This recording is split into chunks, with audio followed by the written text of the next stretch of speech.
हाँ जी मेघा, आप भी बताइए बेटा, व्हाट इज योर एम?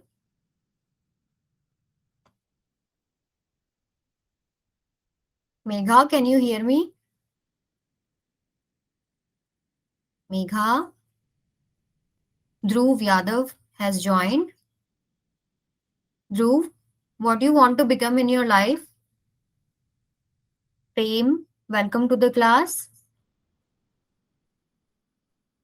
ये प्रेम सागर बेटा, आपका नाम प्रेम ही है?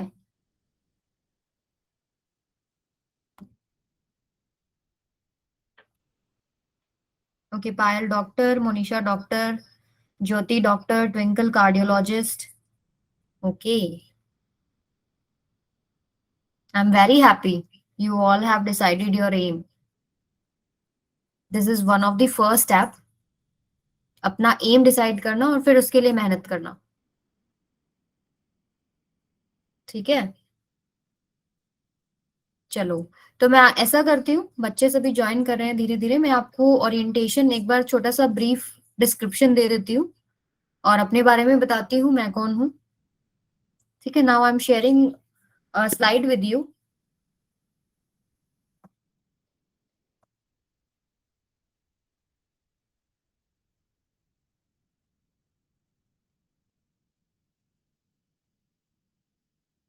हाँ जी, सबको दिख रही है स्लाइड? मैसेज कीजिए अगर आपको दिख रही है तो. ट्विंकल, आपको दिख रही है स्लाइड? Okay, fine. और सबको? ओके, चलिए अपनी क्लास स्टार्ट करते हैं. ठीक है, time is very precious, we can not waste our time. ठीक है, तो welcome students to Avanti Fellows. आप अवंती से पहले भी मिल चुके हैं सितंबर में, आई गेस. सितंबर में मिले ना? आई थिंक 1.5 मंथ की आपने जर्नी अवंती के साथ ली है. ठीक है, और मेरी टीचर्स के साथ बातचीत हुई है. उन्होंने मुझे बताया कि जो पेपर उन्होंने कराए थे, जो टेस्ट रिविजन्स बहुत शॉर्ट ड्यूरेशन में जो उन्होंने आपको हेल्प किया, और बहुत सारे क्वेश्चंस रिपीट हुए. ठीक है, तो अवंती आपको हेल्पफुल लग रहा है सभी बच्चों को? अवंती फिजिक्स से आपको कुछ हेल्प मिला? मैंने खुद चेक किए हैं, बहुत सारे क्वेश्चंस रिपीट हुए हैं. ठीक है, तो देखो, जब 1.5 मंथ में आप इतना अच्छा परफॉर्म कर सकते हो और टीम आपको इतना अच्छा गाइड कर सकती है, तो अभी तो जस्ट स्टार्टिंग ही है. अभी जस्ट हमने शुरू किया है. ठीक है, अब स्टार्टिंग से पढ़ेंगे तो और अच्छे मार्क्स आएंगे और बढ़िया प्रिपरेशन होगी. ठीक है, तो चलिए आगे मूव ऑन करते हैं. सबसे पहले मैं बता देती हूँ कि मैं कौन हूँ. I am Sophia. ठीक है, मैं एक फिजिक्स टीचर हूँ. मैंने मास्टर्स इन फिजिक्स किया है इन 2016 from department of physics Kurukshetra. उसके बाद 2 साल मैंने बैचलर ऑफ साइंस को पढ़ाया है, first year, second year, third year in college. ठीक है, उसके बाद 1 साल मैंने ऑनलाइन ट्यूटरिंग भी करी है और मैंने मास्टर्स इन एजुकेशन भी किया हुआ है. तो पिछले 3 सालों से मैं टीच कर रही हूँ. ठीक है, इस बार मैं as a teacher associate select हुई हूँ for physics subject in Avanti Fellows. ठीक है, आपको मैं फिजिक्स के लिए गाइड करूंगी. I am your friend and guide here. ठीक है, तो आज हम यहाँ क्यों मिल रहे हैं? देखिए, अब आपको क्या, आपका क्या एम है? आपको कुछ भी बनना है, जैसे डॉक्टर है, इंजीनियर है, तो आपको बेस्ट कॉलेज चूज करना पड़ेगा. ठीक है, ताकि आपका करियर ब्राइट हो. और उसके लिए सबसे पहले क्या है, आपको सब्जेक्ट अंडरस्टैंडिंग होना बहुत जरूरी है. राइट? सब्जेक्ट अंडरस्टैंडिंग के बिना आप अपने कॉलेजेस तक पहुंच नहीं पाएंगे. तो सब्जेक्ट अंडरस्टैंडिंग को हम इम्प्रूव कराने में आपकी हेल्प करेंगे. कॉम्पिटिटिव एग्जाम्स की प्रिपरेशन पे फोकस रहेगा. ठीक है, तो अवंती फेलोज आपको दोनों स्टेप में गाइड करेगा. आपके सब्जेक्ट भी स्ट्रॉन्ग करा जाएगा और जितने भी कॉम्पिटिटिव एग्जाम्स हैं जो 11th 12th के हैं, उनके लिए आपको प्रिपरेशन कराई जाएगी. क्लियर है? नेक्स्ट मूव करते हैं. जो बच्चे सिलेक्ट होते हैं, आपसे अलग नहीं है वो.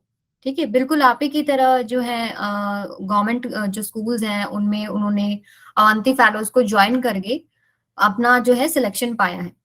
ठीक है, तो जिसका भी सक्सेस होता है और जिसका सक्सेस नहीं होता है, उसमें एक ही डिफरेंस होता है कि जो सक्सेस होता है वो मेहनत करता है. ठीक है, वो डेडिकेटेड है, वो गाइडेंस को फॉलो करता है. ठीक है, तो आप ही की जैसे बच्चे हैं जो सिलेक्ट होते हैं. मैं आपको कुछ एग्जांपल्स देती हूँ. जैसे सबसे पहले है पूजा झा. ये हमारी फर्स्ट आईएएस ऑफिसर है. अवंती फैलो से जुड़ी थी ये, जब ये 2014 में अपनी स्कूलिंग कंप्लीट कर रही थी। तो इन्होंने क्या किया है, नीट पेपर क्वालिफाई किया है, डेंटिस्ट्री का जो है इन्होंने सिलेक्शन किया, और यूपीएससी में इन्होंने 82nd रैंक स्कोर किया है इन 2021। She was just like you, ठीक है, मतलब वहीं पर बैठ के वो पढ़ रही थी और अवंती फैलो से गाइडेंस ले रही थी, और साथ के साथ अपनी प्रैक्टिस और अपना अपने मोटिवेशन के साथ लगी रही, तो वो आईएएस के लिए सिलेक्ट हुई। ये ओरिएंटेशन सेशन है गौरव बेटा, लेकिन मैं फटाफट करा रही हूँ क्योंकि आप सबने शायद पहले भी कर लिया है, ये कोई नया बच्चा है तो वो इसको देख सकता है। बस 10 मिनट लगाऊंगी, 10 या 15 मिनट, उसके बाद हम अपना फिजिक्स का स्टडी करेंगे। फाइन। मैं एक और एग्जाम्पल देती हूँ। आयुष है, ये एमआईटी में सिलेक्ट हुए हैं, ये भी अवंती फैलो से पढ़े हुए हैं, और इन्होंने मशीन लर्निंग जो है ज्वाइन करी है वहां पर। एमआईटी तो आप सब जानते हैं, जैसे आईआईटी इंडिया में है वैसे एमआईटी जो है वो आपका वर्ल्ड वाइड है, मतलब जो पूरे वर्ल्ड का आईआईटी है वो एमआईटी होता है, आईआईटी से भी ऊपर। तो वो जो बच्चा था आप ही की तरह गवर्नमेंट स्कूल्स में पढ़ता था, और अवंती से उसको जो है गाइडेंस मिला और प्रिपरेशन उसने किया, और वो एमआईटी में सिलेक्ट हुआ है। अगर वो हो सकता है तो आप भी हो सकते हो, राइट। अब आगे एक और एग्जांपल देती हूँ मैं आपको। ये है वेदांत फ्रॉम रूरल तेलंगाना, ठीक है, इनको आईआईटी मद्रास में जो है एडमिशन मिला, और ये आज माइक्रोसॉफ्ट में सिलेक्टेड है, ठीक है। ये भी बिल्कुल आप ही की तरह है, ठीक है, same to same situation, same school में पढ़ना, गवर्नमेंट स्कूल में, और वहीं से जो भी है सब प्रैक्टिस करना, और अवंती फैलो से इनको गाइडेंस मिला, ठीक है। और ये एक रफ स्टैटिस्टिक्स है, मैं आपको फटाफट बता देती हूँ। नियर अबाउट 1059 स्टूडेंट्स जो है नीट में अपीयर हुए थे, जिसमें से 650 स्टूडेंट्स जो है क्वालिफाई हुए थे, नियरली 61.38%, ठीक है।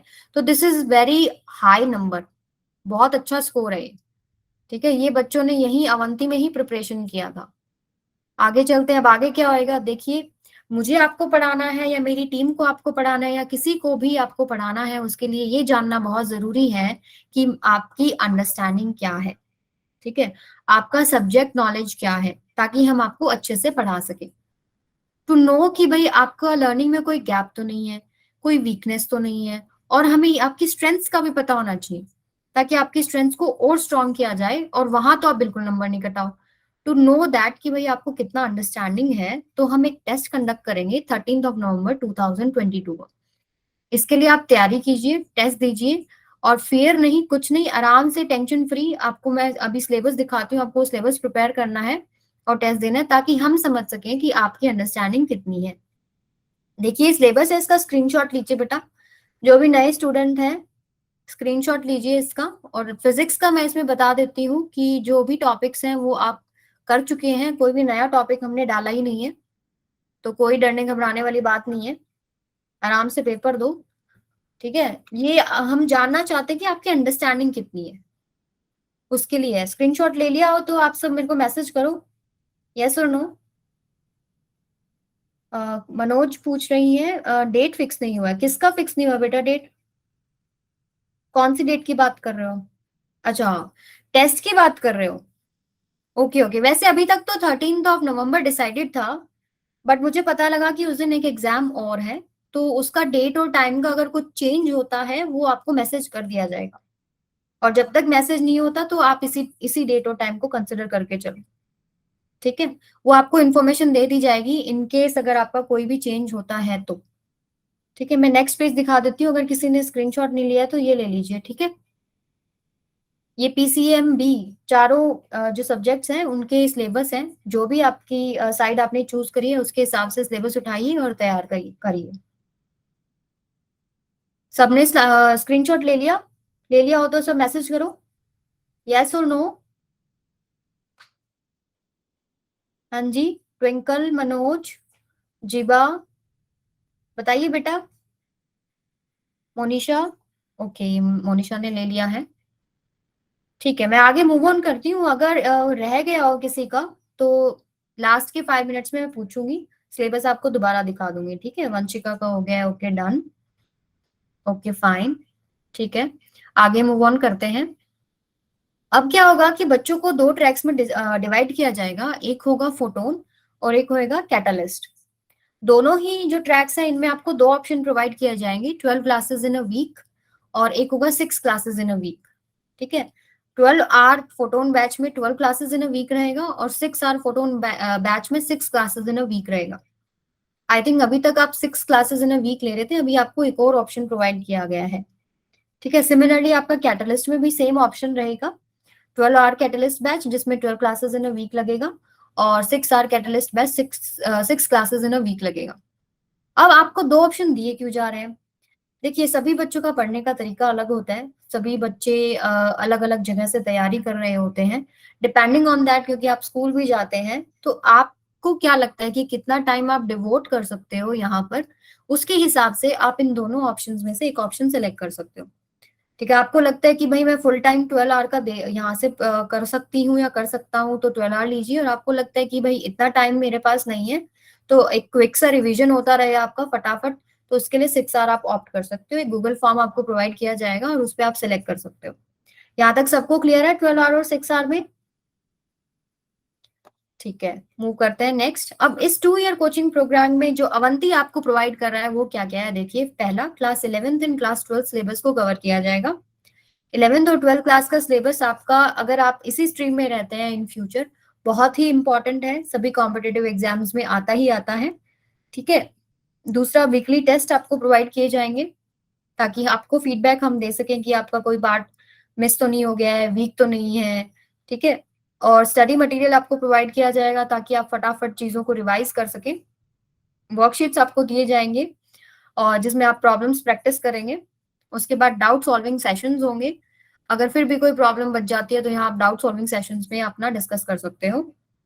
इसके बाद जो एंट्रेंस एग्जाम फॉर्म्स होते हैं, उनको फिल करते हुए कई बार बहुत डर लगता है, मुझे तो बहुत लगता था कि कोई मैंने ऑप्शन गलती से गलत तो नहीं भर दिया, क्योंकि एक ही बार फॉर्म भरा जाता है। तो उसके लिए आपको सपोर्ट प्रोवाइड किया जाएगा। और लास्टली, एडमिशन सपोर्ट मिलेगा और काउंसलिंग भी आपको मिलेगी। मान लीजिए कोई भी और आपको प्रॉब्लम है, जैसे कि आप कुछ समझ नहीं पा रहे हो या कुछ आपको तरीके में प्रॉब्लम लग रहा है या आपको मोटिवेशन डाउन लग रहा है, तो आपके लिए फुल काउंसलिंग टीम अवेलेबल होगी जो आपको काउंसलिंग प्रोवाइड करेगी। सबको क्लियर है? 2 ईयर कोचिंग प्रोग्राम में 11-12 सिलेबस कवरेज होगा, वीकली टेस्ट दिए जाएंगे, स्टडी मटेरियल होगा, वर्कशीट्स होंगी, डाउट सॉल्विंग सेशंस होंगे, सपोर्ट होगा आपको एंट्रेंस एग्जाम फॉर्म फिलिंग में, और एडमिशन सपोर्ट और काउंसलिंग भी दिया जाएगा। ठीक है, तो इसके बाद भी अगर आपको कोई प्रॉब्लम बच जाती है रिगार्डिंग एनीथिंग, तो ये आपके पास कॉन्टेक्ट है, इस पे आप कॉन्टेक्ट कर सकते हो। खुशी, वेलकम टू द क्लास। बहुत बेटा थोड़ा टाइम से आया करो। ठीक है, इसका स्क्रीनशॉट ले लीजिए अगर किसी ने नहीं लिया हुआ है, तो यहाँ आप कांटेक्ट कर सकते हैं आपको किसी भी तरीके की प्रॉब्लम है तो। क्लियर है सबको? तो आगे मूव करूं, मैं फिजिक्स पढ़ाना शुरू करूं? यस और नो?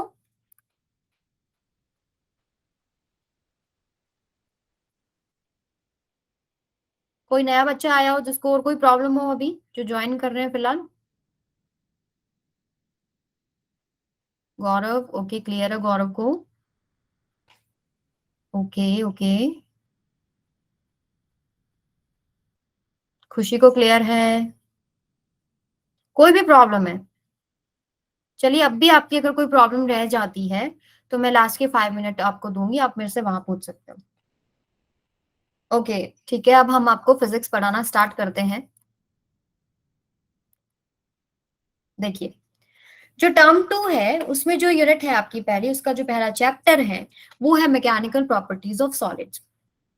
ठीक है, इसमें कुछ टॉपिक्स रहेंगे आपके, जैसे 1 2 3 4 आपको आपकी स्क्रीन पे दिखाई भी दे रहा होगा। ठीक है, तो हम सॉलिड्स की प्रॉपर्टीज के बारे में डिस्कस करेंगे। तो सबसे पहले आपका प्रीवियस नॉलेज चेक करते हैं। ठीक है, तो आप मुझे यूं बताइए कि रिजिड बॉडी के बारे में किसने पढ़ा हुआ है? रिजिड बॉडी से आप क्या समझते हो? बताइए। रिजिड बॉडी,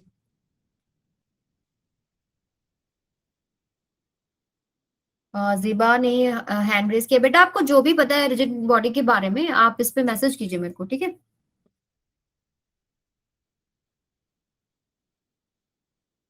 कुछ भी जो आपको नॉलेज है वो मैसेज कीजिए।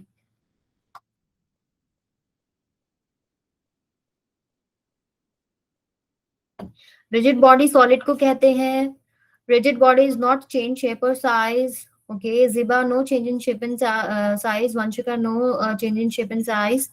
Okay, good. तो आपको एक बेसिक सा नॉलेज है कि रिजिड बॉडी होता क्या है.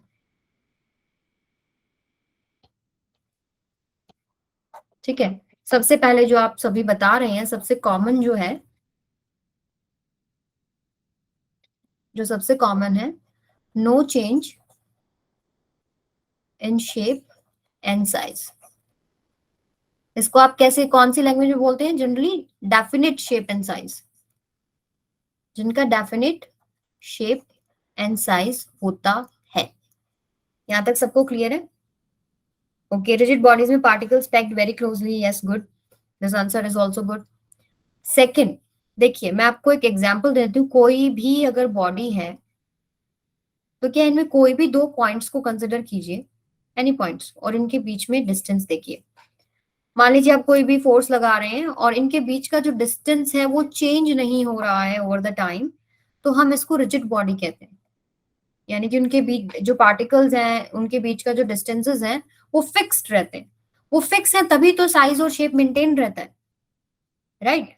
तो आपके पास जो है ये रिजिड बॉडी हुई जब उसमें आपके पार्टिकल्स के बीच का डिस्टेंस चेंज नहीं हो रहा. यानी कि अगर आपके पास डिस्टेंस चेंज नहीं हो रहा तो उसका शेप साइज नहीं बदल रहा. शेप साइज नहीं बदल रहा तो इसको हम क्या बोलते हैं कि डिफॉर्मेशन नहीं है बॉडी का किसी भी तरीके का. डिफॉर्मेशन निल है. समझ गए सभी रिजिड बॉडी क्या होता है? लेकिन रियलिटी क्या होती है? What is the reality? कि there is no such body. No bodies are perfectly rigid bodies. इससे क्या मतलब है? कि इसका मतलब ये है कि जब आप एक्सटर्नली कोई फोर्सेस अप्लाई कर रहे हैं तो बॉडी का शेप और साइज बदल सकता है. कोई भी बॉडी परफेक्टली रिजिड नहीं है. क्लियर है यहां तक सबको? समझ गए रिजिड बॉडी? आप क्या, मैं क्या समझाना चाह रही हूँ आपको? क्योंकि no bodies are perfectly rigid body. कोई भी बॉडी परफेक्टली रिजिड बॉडी नहीं होती है. ठीक है, आप कोशिश कर लीजिए. जैसे यही है, ठीक है, अगर मैं इसको दबाऊंगी तो इसका शेप और साइज चेंज होता है ना. ये तो चलो एज एग्जाम्पल है जिसमें चेंज हो सकता है. कोई मेटल ले लीजिए, ठीक है, चाहे ये ले लीजिए या वॉल ले लीजिए, अगर आप पुश करते हैं आपको क्या होता है कि डिफॉर्मेशन दिखाई नहीं देता. डिफॉर्मेशन नेग्लिजिबल होता है उस टाइम पे. लेकिन फोर्स आप बढ़ाते जाएंगे, एक पॉइंट ऐसा आएगा जहां उसका शेप एंड साइज आपको चेंज होता दिखेगा. इसका मतलब क्या है कि कोई भी बॉडी परफेक्टली रिजिड बॉडी नहीं है. This is the base. और इसके ऊपर आगे जो है आपका चैप्टर स्टार्ट होता है वो क्या, कि अगर आपके पास जो शेप और साइज चेंज नहीं होते हैं तो आपके पास दो तरह की बॉडीज बनती हैं. ठीक है, बी पॉइंट आपके पास है इलास्टिक बॉडीज. इलास्टिक बॉडीज, ठीक है. सेकंड मैं बताती हूँ आपको क्या होती है, प्लास्टिक बॉडीज. और डी, पार्शियल प्लास्टिक और पार्शियल इलास्टिक. अब इनको हम डिस्कस करेंगे. ठीक है, तो सबसे पहले इलास्टिक बॉडीज. इलास्टिक बॉडीज से आप सभी क्या समझते हो? चलो मुझे वही बताओ पहले तो. इलास्टिक बॉडीज से क्या समझते हो सभी जने? क्या होती है इलास्टिक बॉडीज? ऐसी कोई बॉडीज जिनको आप अगर फोर्स लगा के चेंज करते हो शेप साइज, वापस से अगर फोर्स छोड़ दो तो वो वापस से उसी शेप में आ जाती है. ऐसा कोई एग्जांपल दे सकते हो मेरे को? Anybody of you? Gaurav Pal? Rubber है, स्प्रिंग है, बलून है. ओके, तो इलास्टिक बॉडीज क्या होती हैं सभी बच्चे? Very good, I am very impressed. आप सबको बहुत अच्छा बेसिक क्लियर है. इलास्टिक बॉडी वो बॉडीज हैं, any body which has tendency to regain its original shape and size after the removal of deforming force या external force are called elastic bodies, and this property is called elasticity. property क्या बोलते हैं इसको हम? elasticity. समझ रहे हो सभी? इलास्टिसिटी। अब इसको मैं आपको समझाने की कोशिश करती हूँ। जैसे आपने सभी ने एक एग्जाम्पल दिया है, स्प्रिंग है, स्प्रिंग है। अगर मैं इसको फोर्स लगाऊं, जेंटली फोर्स लगाऊं, तो इसका जो है शेप एंड साइज बदल जाता है, बदल गया ना। और अगर ये फोर्स को मैं जो है रिमूव कर दूं, जो मैंने यहाँ लगाया था, तो ये वापस से अपना ओरिजिनल शेप को जो है गेन कर लेता है। That's why it's called elastic. ठीक है, तो ये प्रॉपर्टी को क्या बोलते हैं? इलास्टिसिटी। अब इसके कुछ एग्जाम्पल्स हैं अदर देन जो आप सबने दिए हैं, जैसे कि आपके पास हो गया क्वार्ट्स फाइबर, दूसरा है फॉस्फर ब्रॉन्ज,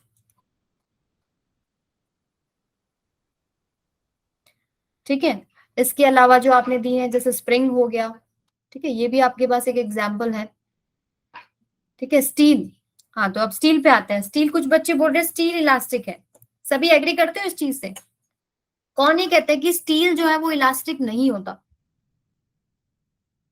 कोई ऐसा बच्चा है जो ये कह रहा है कि स्टील इलास्टिक नहीं होता? Anybody of you? Vanshika, yes बताइए, मैसेज कीजिए।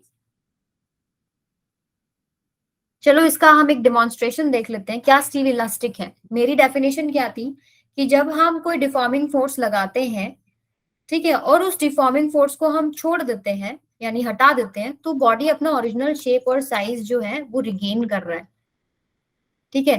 तो ये स्टील का स्केल है। मैंने इसको एक एक्सटर्नल फोर्स दिया या डिफॉर्मिंग फोर्स लगाया, और अगर मैंने वो रिमूव कर दिया तो ये वापस अपना ओरिजिनल शेप और साइज को गेन कर रहा है।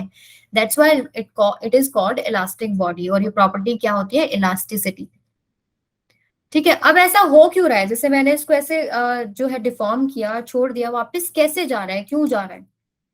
क्योंकि इसके अंदर एक रिस्टोरिंग फोर्स आ जाता है जैसे ही मैं एक एक्सटर्नल फोर्स लगाती हूँ। वो रिस्टोरिंग फोर्स उसको हेल्प करता है वापस से अपनी ओरिजिनल शेप और साइज को गेन करने के लिए। अब वो रिस्टोरिंग फोर्स आता किस वजह से, वो हम नेक्स्ट स्लाइड में डिस्कस करेंगे, ठीक है। अभी के लिए ये समझ लीजिए कि जब भी हम किसी भी चीज पे फोर्स लगाते हैं तो बॉडीज के अंदर एक रिस्टोरिंग फोर्स आता है, जिसकी वजह से वो अपनी शेप और साइज को रिगेन करने की कोशिश करता है। उसको इलास्टिक बॉडीज कहते हैं। प्लास्टिक बॉडी इसका उल्टा हो जाएगा।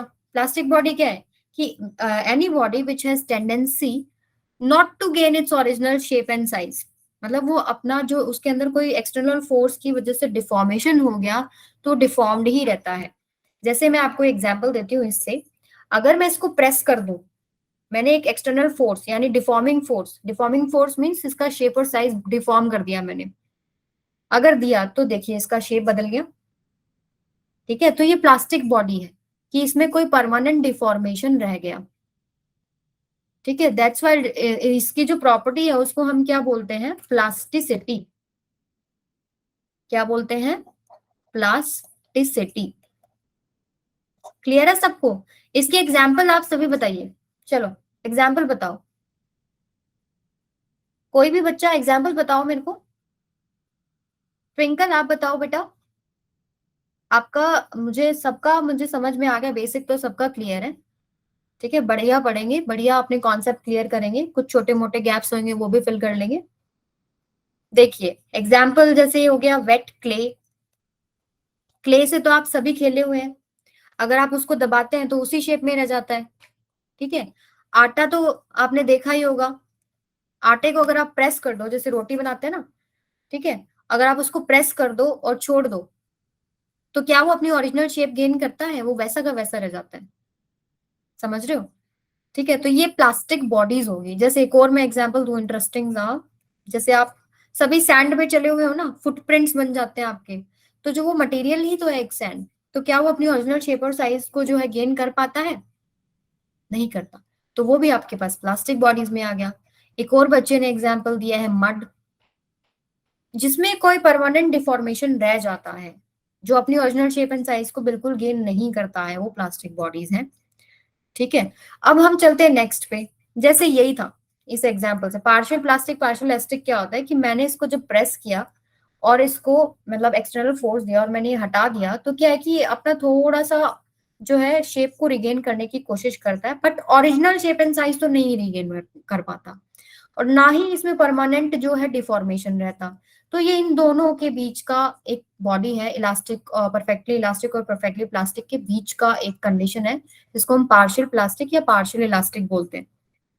समझ गए सभी कि अपना जो परमानेंट डिफॉर्मेशन भी नहीं रहा और बिल्कुल ओरिजिनल शेप एंड साइज भी गेन नहीं किया, उसके बीच की कोई कंडीशन है, वो होता है पार्शियल प्लास्टिक, पार्शियल इलास्टिक।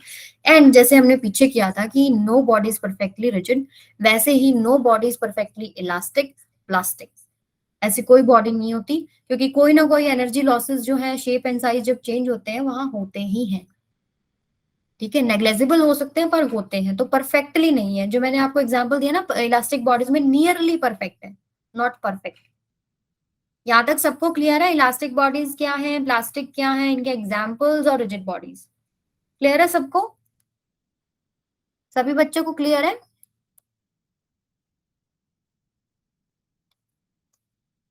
हाँ जी, ओके। चलो मूव करते हैं नेक्स्ट स्लाइड पे। अब मैंने अभी आपको फर्स्ट स्लाइड में बोला था कि मैं बताऊंगी आपको कि सॉलिड कैसे इलास्टिक बिहेव कर रहे हैं। अभी तो हम पहले ये पढ़ते थे कि शेप एंड साइज डेफिनेट है, एटम और मॉलिक्यूल जहां है वहां है, ठीक है, उसका शेप एंड साइज नहीं बदलता। लेकिन जब हम माइक्रोस्कोप लेवल पे जाते हैं सॉलिड्स के अंदर, माइक्रोस्कोपिक लेवल, माइक्रोस्कोपिक लेवल पे हम सॉलिड्स को देखने की कोशिश करते हैं। कोई भी आप ऑब्जेक्ट कंसिडर कर लीजिए और आप एटम्स और मॉलिक्यूल्स तक पहुंच जाओ। जैसे माइक्रोस्कोपिक लेवल पे क्या होता है, सारी चीजें एटम्स और मॉलिक्यूल से ही तो बनी हुई है। एम आई राइट? ठीक है, तो क्या होगा कि आपको इस तरीके के कोई स्ट्रक्चर्स दिखेगा, मतलब सारे एटम्स और मॉलिक्यूल्स जो है एक दूसरे से कनेक्टेड हैं, बॉन्डेड हैं। कोई भी आप एग्जांपल ले सकते हो, जैसे कि ये ए है, ये बी है, कोई भी दो एटम्स हैं और इनके बीच में डिस्टेंस होता है, जो बॉन्ड होता है ना, एक मिनिमम डिस्टेंस पे बॉन्ड बनता है ना, वो क्या होता है? Inter atomic distance. गौरव, आपने बोला था ना इंटर मॉलिक्यूलर या इंटर एटॉमिक फोर्सेस, वो यही चीज है। ठीक है, इंटर एटॉमिक डिस्टेंस एक ऐसा डिस्टेंस है, ये एक इक्विलिब्रियम डिस्टेंस होता है, इक्विलिब्रियम डिस्टेंस, जहां पर जो है आपके पास जो एटम्स मॉलिक्यूल्स हैं वो स्टेबल हैं, इक्विलिब्रियम डिस्टेंस है। ये आराम से पड़े, आप कोई भी चीज उठा के देख लो, आराम से, उसमें कोई डिस्टर्बेंस नहीं है। आराम से एटम मॉलिक्यूल इक्विलिब्रियम डिस्टेंस पे, मिनिमम पोटेंशियल एनर्जी होती है, स्टेबल सिस्टम होता है। लेकिन क्या हो जाएगा अगर मैं इस एटम पे कोई फोर्स लगा दूं, इन पे फोर्स लगाऊं, इनको पास ले जाने की कोशिश करूंगी, तो क्या होगा कि ये एक दूसरे को रिपेल करेंगे। इन फोर्सेस की वजह से क्या होगा, ये एक दूसरे को रिपेल करने की कोशिश करेंगे। ये हो गया केस वन, रिपल्शन। आपने केमिस्ट्री में आई थिंक पढ़ा भी होगा कि इस सर्टेन डिस्टेंस की, equilibrium distance, inter atomic distance से ज्यादा आगे जाते हो तो दूर भागने की कोशिश करते हैं, न्यूक्लियस न्यूक्लियस को रिपेल करता है, इस तरीके का कोई कंडीशन पढ़ा होगा। लेकिन अगर मैं इनको दूर ले जाने की कोशिश करती हूँ, अगर मैं इन फोर्सेस को इधर, दोनों को इधर लगाऊं, दूर लेके जाऊं, तो क्या होगा, अट्रैक्टिव फोर्सेस पिक्चर में आ जाते हैं, वो एक दूसरे को अट्रैक्ट करते हैं और फिर से यही ओरिजिनल जो डिस्टेंस है इसको मेंटेन करने की कोशिश करते हैं। ठीक है, तो यहाँ केस टू क्या हो गया कि वो आपके पास आने की कोशिश करते हैं, इसको बोलते हैं अट्रैक्शन। तो स्प्रिंग जो हमने किया था अभी पीछे, कि भाई हम उनको खींचते हैं अगर दोनों तरफ से, ठीक है, तो और इन फोर्सेस को जब आप रिमूव करते हो तो क्या करता है वो, वापस से अपनी ओरिजिनल शेप एंड साइज को गेन करने की कोशिश करता है। जैसे खींचा, छोड़ा तो वापस से इधर आया, कंप्रेस किया, छोड़ा तो वापस से जो है दूर भागा। तो क्या हम इस बॉन्ड को अज्यूम कर सकते हैं कि ये एक स्प्रिंग की तरह बिहेव कर रहा है? हाँ जी बच्चों बताओ, जिबा, पायल, गौरव, सबको क्लियर है? क्या हम इसको एज अ स्प्रिंग कंसिडर कर सकते हैं? ये स्प्रिंग है नहीं, ठीक है, let me clear that, spring नहीं है। पर क्या ये स्प्रिंग की तरह बिहेव नहीं कर रहा कि दूर लेके जा रहे हैं तो आपके अट्रैक्टिव फोर्सेस आ जाते हैं, पास लेके आ रहे हैं तो रिपल्सिव फोर्स आ जाते हैं। इसकी वजह से क्या है कि आपके पास जो आपके पास एटम्स और मॉलिक्यूल्स हैं वो इलास्टिक बिहेव करते हैं। इसमें देखिए, मान लीजिए मैं यहाँ कोई फोर्स लगाती हूँ, मान लीजिए इन पे मैंने कोई फोर्स लगाया और इनको कंप्रेस किया, ठीक है, तो जैसे ही मैं फोर्स हटाऊंगी फिर से अपनी ओरिजिनल शेप और साइज को रिगेन करने का कोशिश करेगा, ड्यू टू इंटर एटॉमिक और इंटर मॉलिक्यूलर फोर्सेस। ठीक है, ये हम माइक्रोस्कोपिक लेवल पे समझ रहे हैं कि भाई बॉडीज क्यों हमारी इलास्टिक बिहेवियर शो कर रही है। This is the reason. Inter atomic और इंटरमोलिकुलर फोर्सेस की वजह से वो अपने साइज और शेप्स को मेंटेन करना चाहती है। यहाँ तक क्लियर है सबको? यहाँ तक कोई प्रॉब्लम है तो मुझसे पूछो। अभी मॉडल समझ में आ गया? हम्म, समझ में आया सबको? पंकज को क्लियर नहीं हो? बेटा पंकज क्या प्रॉब्लम है, आप मुझे स्पेसिफिक क्वेश्चन पूछिए। गौरव को क्रिस्टल क्लियर है, आई एम वेरी हैप्पी मैं आपको क्लियर कर पाई। रुचि को समझ में आ गया। पंकज बेटा जो भी समझ में नहीं आया, आस्क मी क्वेश्चन, आपका क्वेश्चन क्या है, तभी तो मैं आपको बता पाऊंगी। कि मैं आपको फिर से जनरल एक बता देती हूँ। एटम्स मॉलिक्यूल्स होते हैं सॉलिड्स के अंदर, वो बॉन्डेड होते हैं, उनके बीच में जो है इंटर एटॉमिक डिस्टेंस होता है। उस डिस्टेंस से आप ज्यादा पास लेके आओगे, मतलब उसको जो है एटम मॉलिक्यूल को डिस्प्लेस करोगे और फोर्स हटाओगे तो वापस से उसी पोजीशन पे जाना चाहेगा, दूर करोगे तो वापस से अपनी पोजीशन पे आना चाहता है। ठीक है, क्लियर है सबको? यहाँ तक क्लियर है? लेकिन जो ये सब कुछ हो रहा है ना, ऐसा नहीं है आप कितना भी फोर्स लगाओगे और वो ऐसा होगा। आपके पास एक पॉइंट होता है, elastic limit. Elastic limit upper limit है उस डिफॉर्मिंग फोर्स की, जिसको आप रिमूव करते हो तो जो आपके पास जो body original shape and size को रिगेन करने का कोशिश करता है। लेकिन इस फोर्स से अगर आपने ज्यादा कर दिया तो वो अपनी इलास्टिसिटी को लूज करता है और कुछ ना कुछ उसमें परमानेंट डिफॉर्मेशन रह जाता है। आपको ये डेफिनेशन समझ में आई कि इलास्टिक लिमिट वो अपर लिमिट है फोर्स की, मतलब कि ऐसा फोर्स, मैक्सिमम वो फोर्स जहां तक बॉडी आपके पास इलास्टिक बिहेवियर शो करती है। इस फोर्स तक अगर आप इस फोर्स को रिमूव करते हैं तो वापस से ओरिजिनल शेप एंड साइज को गेन करेगी, लेकिन इस फोर्स से ज्यादा फोर्स आपने लगा दिया तो क्या होगा? कोई परमानेंट डिफॉर्मेशन रहेगा, कुछ बोन्स हो सकता है ब्रेक हो जाए, कोई एनर्जी लॉस हो जाए, तो वापस से ओरिजिनल शेप एंड साइज में नहीं जा पाता। तो एक सर्टेन फोर्स है, एक इलास्टिक लिमिट है जहां तक जो है बॉडीज आपके पास जो सॉलिड बॉडीज है वो इलास्टिक बिहेव करती है। यहाँ तक क्लियर है सबको? सभी बताइए। सेकंड एक चीज होती है इलास्टिक फटीग। क्या होता है इलास्टिक फटीग? है जैसे आप बार बार कोई चीज को कंप्रेस कर रहे हो, ठीक है, फोर्स लगा रहे हो, फिर उसको जो है पुल कर रहे हो, बार बार जब करते रहते हो ओवर द टाइम, जैसे स्प्रिंग मास बैलेंस भी होता है, जब आप बार बार रीडिंग्स लेते रहते हो ओवर द टाइम, क्या होता है कि इलास्टिसिटी लूज होने लगती है। स्प्रिंग भी आप जो पेन में होता है उसको अगर अगर खेलते रहोगे उसके साथ, कभी ऐसे किया कभी ऐसे किया, एक पॉइंट ऐसा आता है वो थोड़ा लूज लूज सा दिखने लग जाता है। तो ऑल्टरनेटिंग डिफॉर्मिंग फोर्सेस जब आप लगाते रहते हो तो आपके पास इलास्टिसिटी लूज होती है, उसको इलास्टिक फटीग बोलते हैं। और इलास्टिक लिमिट वो अपर डिफॉर्मिंग फोर्स है जहां तक जो बॉडी है वो इलास्टिक बिहेवियर शो करती है। इन दोनों में कोई आपको कंफ्यूजन है तो मुझे बताओ अभी। Anybody of you having any confusion? कोई भी कंफ्यूजन है, clear it right now. Vanshika clear है बेटा आपको?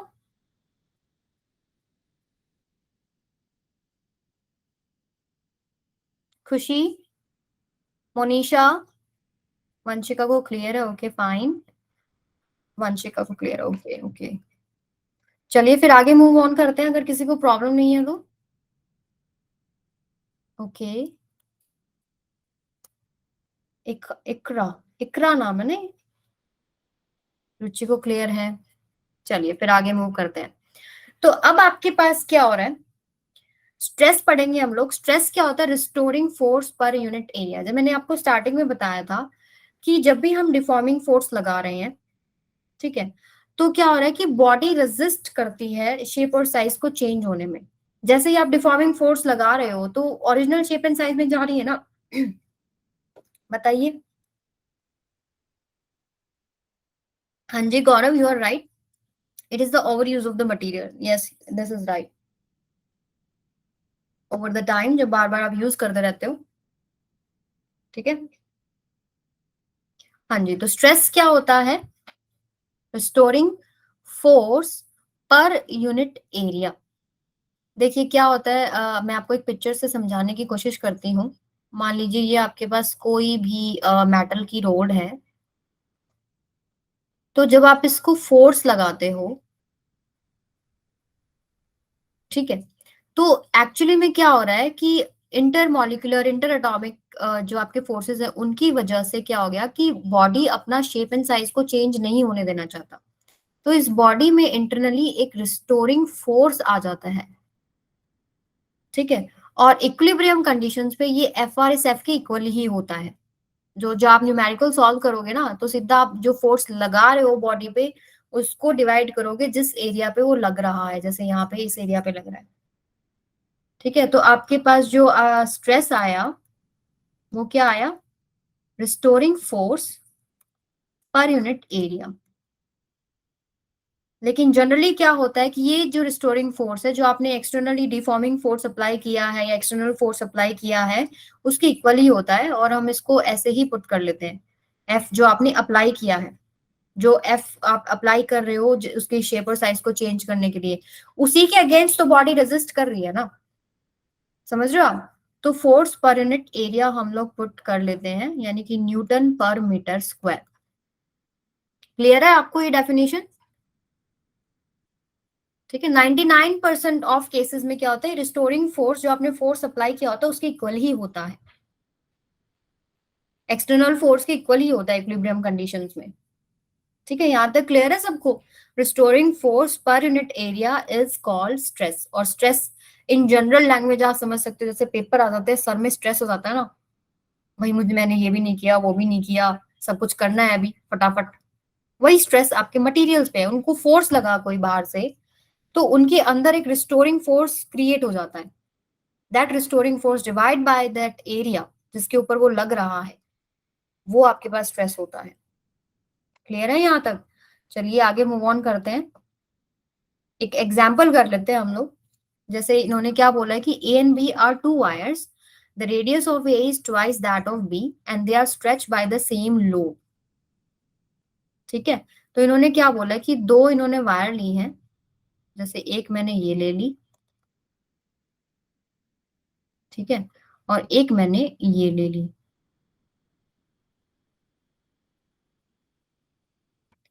ठीक है। तो ये बोल रहे हैं कि radius of A is twice that of B. मान लीजिए ये वायर ए है और ये वायर बी है, इसका रेडियस जो है, एरिया ऑफ क्रॉस सेक्शन होता है ना, इसका रेडियस जो है आर बी है, इसका रेडियस आर है। कंडीशन ये दे रखी है कि R A equals to twice of R B. Clear है?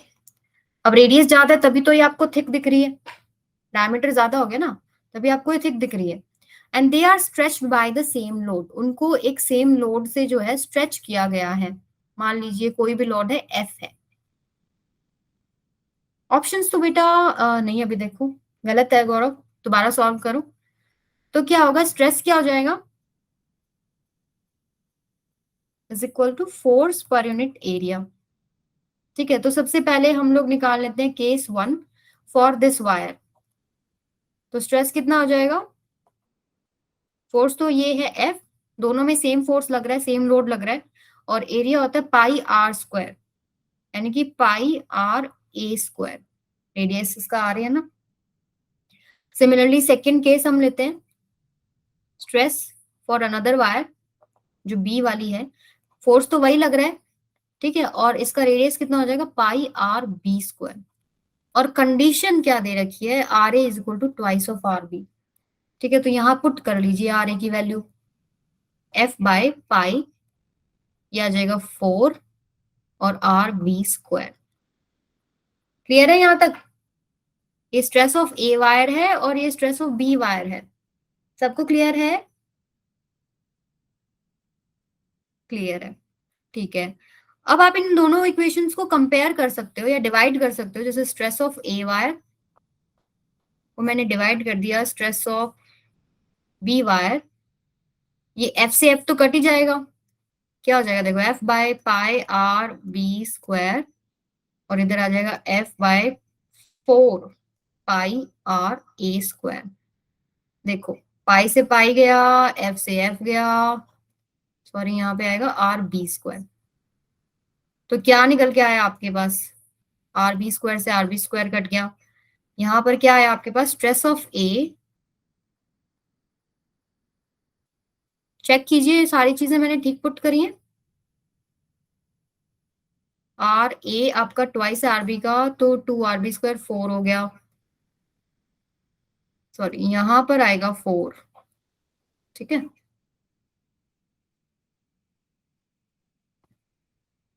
मिस्टेक्स ढूंढा कीजिए क्या हो रही है, कई बार हम फटाफट में ना गलती कर देते हैं। क्लियर है? तो जब आप इसको सॉल्व करोगे तो स्ट्रेस ऑफ ए कितना आ जाएगा, 4 टाइम्स स्ट्रेस ऑफ बी। ये आपके पास क्या हो रहा है, स्ट्रेस ऑफ ए कितना है, F/π/RA², और आपके पास radius of A twice of B है, तो F/4π/RB², ये तो ठीक है, और F/π/RB² ये भी ठीक है। मिस्टेक दिख रही है कोई? ये हो जाएगा F/4π/RB², okay fine, stress of A, okay ये गलती है, देखो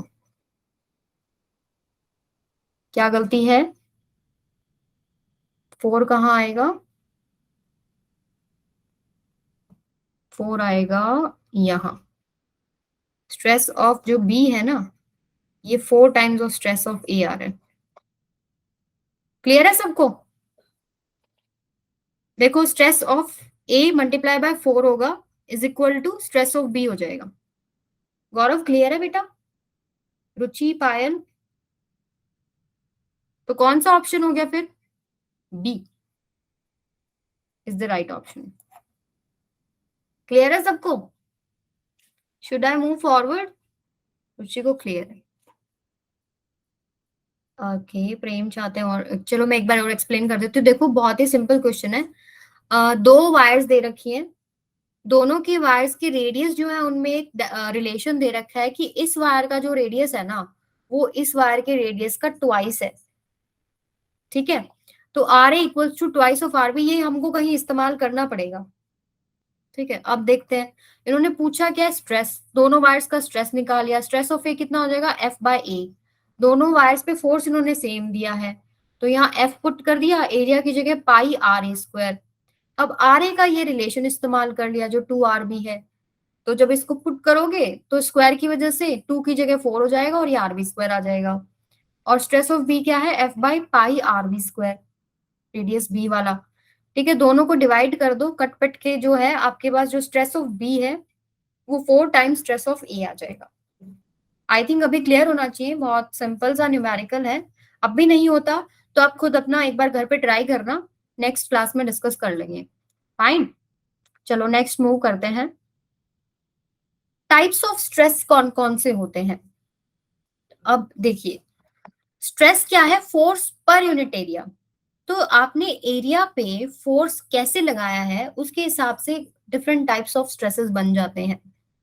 देख सबसे पहले मैं अगर बताऊं, एक होता है नॉर्मल स्ट्रेस। नॉर्मल स्ट्रेस का मतलब क्या है, जैसे आपने प्रीवियस पे ही ले लेते हैं, जो ये हम फोर्स लगा रहे हैं ना, ये नॉर्मल टू दिस एरिया है।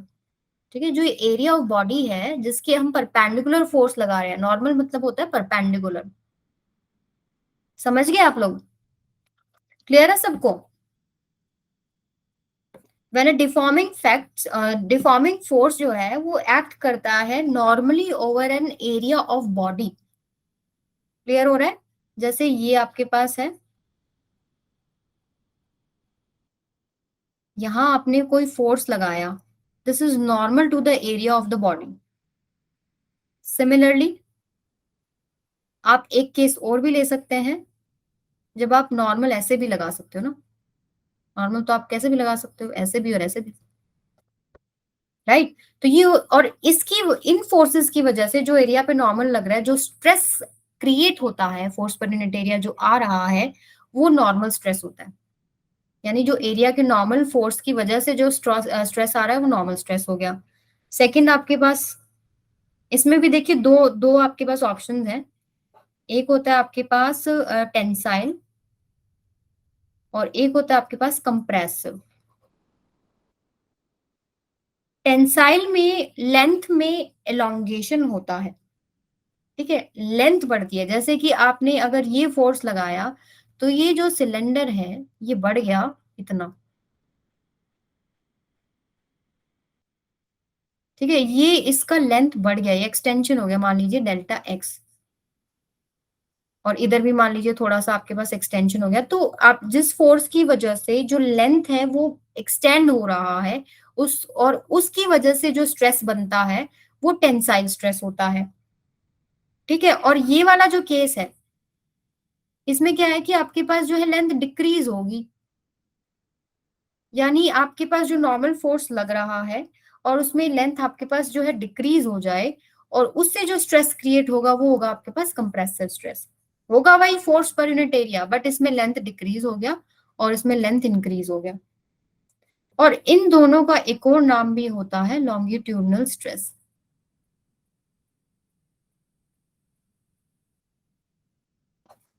ठीक है। एक और आपके पास होता है सेकंड, वो होता है शियर स्ट्रेस, या इसका दूसरा नाम है टेंजेंशियल स्ट्रेस। इसमें क्या होता है कि आपके पास जो फोर्स लग रहा है ना वो parallel to the area of cross section लगता है। मान लीजिए मैं यहां लगा रही हूँ, ठीक है, तो इसमें आपके पास शेप चेंज होता है। बताइए वॉल्यूम चेंज होगा? शेयर स्ट्रेस टेंजेंशियल स्ट्रेस में वॉल्यूम चेंज होगा? सोचिएगा, कल डिस्कस करेंगे। थर्ड आपके पास होता है बल्क, या आपके पास हाइड्रोलिक, या वॉल्यूमेट्रिक। इसमें क्या होता है कि आपके पास बॉडी का वॉल्यूम जो है वो डिक्रीज होता है, ठीक है। आपके पास जो फोर्स लग रहा है ओवर द एरिया चारों तरफ से, उसकी वजह से वॉल्यूम डिक्रीज होता है। हाँ जी, कंप्रेसिव स्ट्रेस में चेंज नेगेटिव होता है बेटा, लेंथ डिक्रीज होगी ना, final length minus initial length negative हो गया। तो आपके पास देखिए तीन टाइप के आपके पास जो है स्ट्रेसेस आ गए भी। आपके पास फोर्स किस एरिया पे कैसे लग रहा है उसके हिसाब से जो है टाइप्स ऑफ स्ट्रेसेस बन जाते हैं, ठीक है। तो लेट्स मूव ऑन फॉरवर्ड।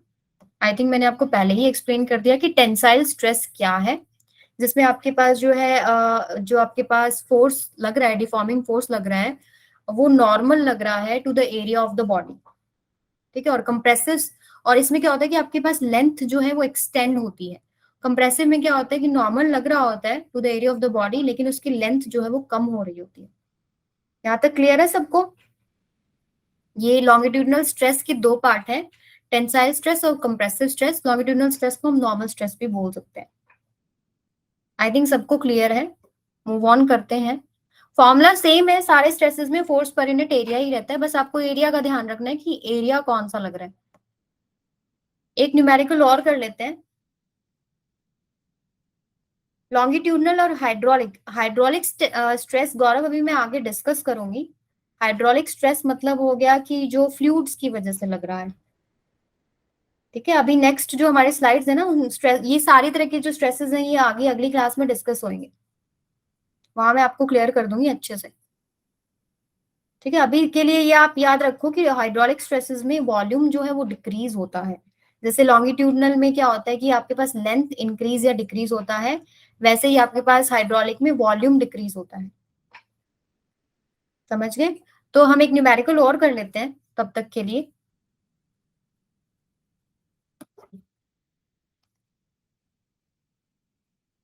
सभी कॉपी पेन यूज करते हो ना साथ में? स्टेप बाय स्टेप किया करो। टैब में प्रॉब्लम हो गया है, गिव मी 1 सेकेंड।